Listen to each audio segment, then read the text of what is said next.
Welcome to our tutorial on how to disable auto-lock on Telegram for PC. Follow these simple steps to customize your settings and enhance your user experience.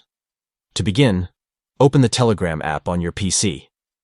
Next, locate and click on the three lines icon positioned at the top left corner of the screen. This will open a menu where you can access various options. Proceed by selecting Privacy and Security from the menu.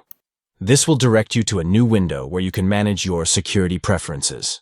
Click on Settings to navigate to the Settings page. Within the settings, find and click on Local Passcode. Here, you will be prompted to enter your passcode. Once you have entered the passcode, click Submit to confirm. To disable the passcode, simply click on the option labeled Disable Passcode. This action will turn off the auto-lock feature, providing you with uninterrupted access to your Telegram account on your PC. By following these steps, you can easily customize your Telegram settings and disable the auto-lock feature. Enjoy seamless messaging without the hassle of auto-lock interruptions. Thank you for watching.